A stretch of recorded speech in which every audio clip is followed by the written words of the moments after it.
ये कहानी एक ऐसे लड़के की है जिसे उसके प्यार में 2 बार इनकार मिला, लेकिन आज भी शायद उस लड़की को भुला नहीं पाया।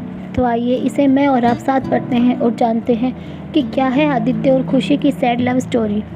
आदित्य पढ़ने में थोड़ा एवरेज और लड़कियों के मामले में थोड़ा कच्चा था। उसकी मुलाकात 11th स्टैंडर्ड में खुशी से हुई।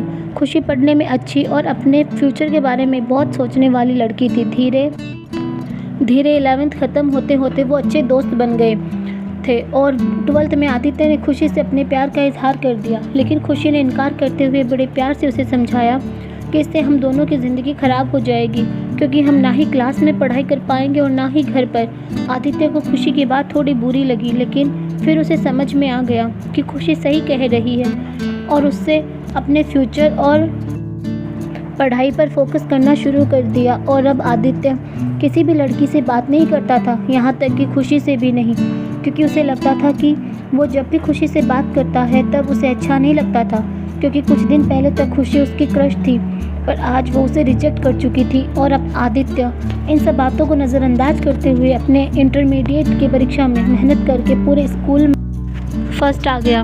बाद में आदित्य दिल्ली के कॉलेज से बीटेक करने लगा और वहाँ भी वो किसी लड़की से बात नहीं करता था, क्योंकि खुशी ने उससे जो भी बातें कही थी कहीं ना कहीं उसके दिल में बैठ गई थी। और जब भी उससे कोई लड़की बात करने आती वो मुंह मोड़ लेता।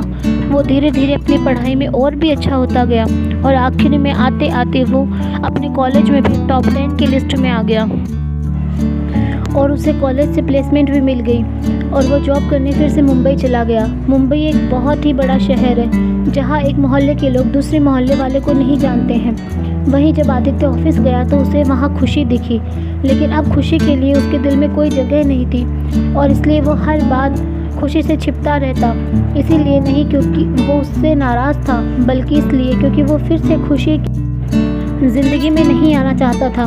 लेकिन वो कहते हैं ना कि भगवान की मर्ज़ी के आगे किसकी नहीं चलती, किसी की नहीं चलती। एक दिन ऑफिस के कैंटीन में खुशी ने आदित्य को देख लिया और उसके पास जाकर उससे बातें करने लगी। आदित्य के पास भी खुशी से बात करने के अलावा और कोई विकल्प नहीं था। दोनों के दिल में पिछले 4 सालों से जो भी दर्द था उन्होंने एक दूसरे को बताया और खूब सारी बातें की। खुशी ने उससे बिछड़ने के बाद अपने सफ़र के बारे में बताया और आदित्य से उसके बारे में पूछा, जिसके बाद आदित्य को कहीं ना कहीं लगने लगा था कि खुशी गलत नहीं थी और आदित्य को फिर से खुशी से प्यार हो जाता है। कुछ दिन बीतता है और दोनों की दोस्ती और भी गहरी हो जाती है और एक दिन अचानक आदित्य खुशी से बात करते करते उससे अपने प्यार का इजहार कर देता है, लेकिन खुशी फिर इनकार कर देती है। और जब आदित्य उससे इसकी वजह पूछता है तो वो बताती है कि उसकी शादी तय हो गई है और 1 महीने बाद वो ये जॉब छोड़ देगी। जब ये बात आदित्य को पता चली तो वो एक बार फिर टूट गया, जिसके बाद वो अपने आप को संभाल नहीं पाया और एक झूठी खुशी के लिए छोड़कर चला गया। और खुशी उस खत को पढ़ती है जिसमें लिखा था, मेरी प्यारी खुशी, मैं तुमसे बहुत प्यार करता हूँ, लेकिन शायद तुम मेरी ज़िंदगी में नहीं हो, इसीलिए तो मैंने तुम्हें 2 बार खोया है। कोई भी इंसान इतना बदनसीब कैसे हो सकता है कि अपने प्यार को 2 बार खोए।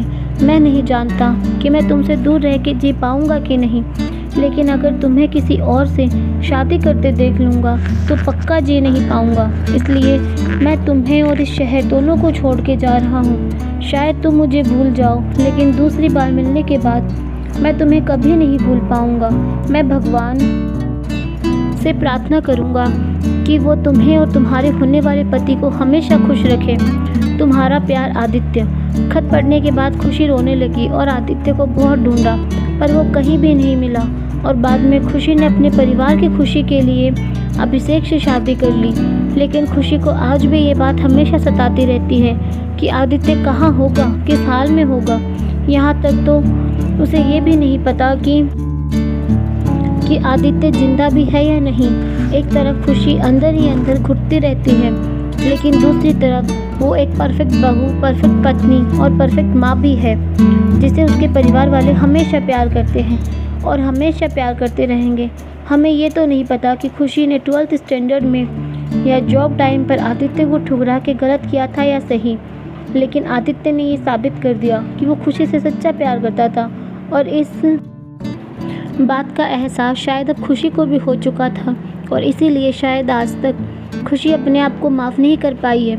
मिल जाती अगर सभी को अपनी मोहब्बत पे मंजिल, तो यकीनन मानो रात के अंधेरों में कोई दर्द भरी शायरी नहीं लिखता। इसी के साथ मैं आपसे विदा लेती हूँ दोस्तों। कैसी लगी sad love story Hindi, comment करके ज़रूर बताएं। अगर आपको ये कहानी ज़रा सी भी पसंद आई हो तो वीडियो को लाइक करें और चैनल को सब्सक्राइब करके बेल आइकन पर क्लिक करें, ताकि मेरी अगली वीडियो की नोटिफिकेशन सबसे पहले आपको मिले। धन्यवाद।